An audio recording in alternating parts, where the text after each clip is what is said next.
Hello everyone, in this video I want to share my own experience for the last year of using both a very fancy full frame camera from Sony A7C, DSLR full frame, millions of pixels. This camera is connected to my computer via professional, top brand Blackmagic capture card called DeckLink 4K, I guess. And compare this whole experience of the, top-notch video setup, compare it to a simple yet very fancy streaming camera from Elgato called Facecam. As you can see, I have both of these setups pretty much sitting there 100% of the time, and I use both of them. And if you don't want to watch the whole video, I would say that you need both. There's no way around it. Just, you need both. Why did I even start doing anything like that? Why didn't I just buy one and use it 100% of the time? So let me tell about it. If you will connect any camera you have, like a DSLR camera, whether it's cropped or full frame, you connect it via something like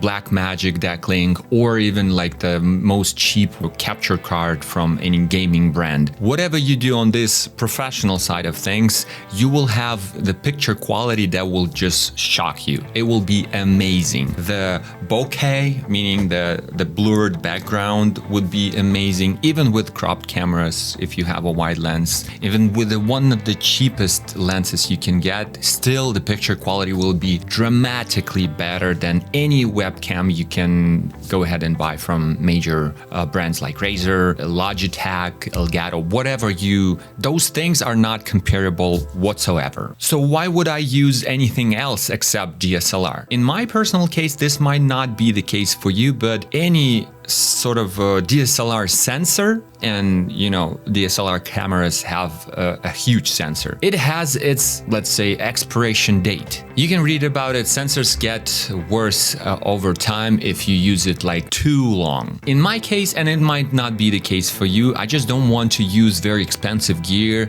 for such a long time. And in my case, I use the video from camera pretty much the whole day, because in the morning I would have all my business calls, and due to my work, I pretty much permanently talking to somebody online over the, Zoom and Google Meets. So I would be using my DSLR camera for, I don't know, like 8 hours a day, 7 hours a day. And then after work, I sometimes like twice a week, 3 times a week, I would stream. And then sometimes I would film videos just like I'm doing now. So all of this could, end my camera pretty fast. And I'm not that rich yet to change cameras every few years. And also, you'll be surprised, but the time when I used DSLR camera via capture card from Blackmagic for my Zoom calls and Google Meets calls, when I put 1080p on the settings, pretty much any call would start with, "Oh my God, you have such a great picture. What is going on? How did you do that?"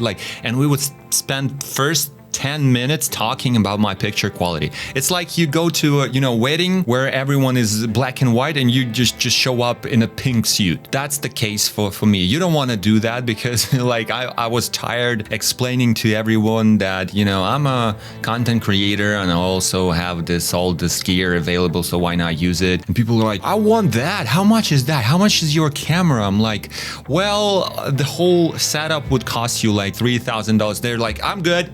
Thanks.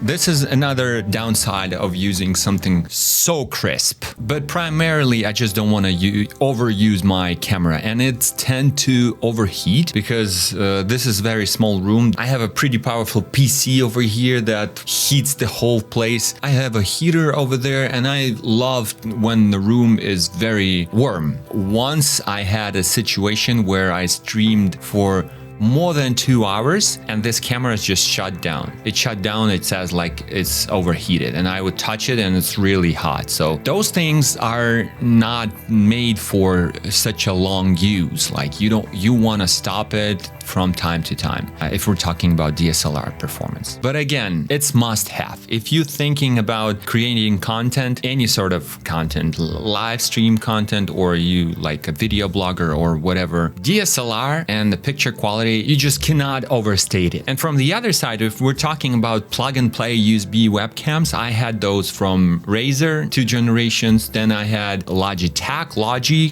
cameras, and I also had Benki. And I clearly know for myself, again, this might not be the case for you, this is internet, you as a reviewer or tech influencer, you always wrong. I understand this, but anyways, Elgato Facecam is the best one for a couple of reasons. First of all, the picture quality, in my personal opinion, is the best among all of those that I've used. But again, I have a Elgato Facecam, not Facecam Pro, which is 4K, the bigger sensor, but the bigger the camera itself. So I don't know about that. Maybe having this Elgato Facecam Pro would eliminate both of my cameras and I would be able to use just one.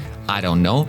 But in my case, the picture quality, even for this Facecam, is just amazing. And also software. The second thing is software. Razer is pretty much strong in this regards too, but I tend to find Elgato way better. It's just more natural to me to use. If you think about, streaming, even creating content, I highly recommend Elgato Facecam. And going back to DSLR experience, you don't just buy a DSLR camera, you have to buy a capture card, and then you have to buy a very specific mini HDMI to HDMI cable with a certain length. Those are expensive as well. And then when you have all plugged and play, you have to connect USB to your Sony A7C. Thanks God it can charge while working. So in my case, I have both USB and micro or mini HDMI. Probably micro HDMI, right? Both connected all the time, so my camera is charged and transmits picture to a capture card. But you also, in the case of Blackmagic, even though it's a top professional brand, it's so not user-friendly. In the case of Blackmagic, you will have to dance with tambourine around your computer with the drivers and the software. Just as an example, I spent 2 hours trying to figure out why I do not receive a picture from my camera to Blackmagic DeckLink. And it's just because you need to install a tiny software from Blackmagic that literally does one thing. You launch it, it has little window where it's just SDI or HDMI, because this card has both ports, HDMI and SDI, and there's a little software that you need to install and then change from SDI because it's a default setting to HDMI. That way the capture card will receive the signal from HDMI. This was ridiculous. But anyways, I've been using this setup for more than 4 years already, so I kind of get used to it. I know everything I need to do, and then my picture quality right now, you can see that I'm recording straight to computer, not to a card, but to computer through HDMI cable in 4K. So it's pretty cool, and I can talk a lot about this. But in this case, if you're looking about investing a lot of money into DSLR plus capture card plus all the cables and all the hustle, then think about the fact that you will still need a simple plug and play webcam if you plan to use it a lot. You don't want to have your DSLR on full day. That's for sure. I don't know if this video was useful for you. I hope it was. If it was, please support this video by hitting like and subscribing to this channel. Thanks a lot, guys.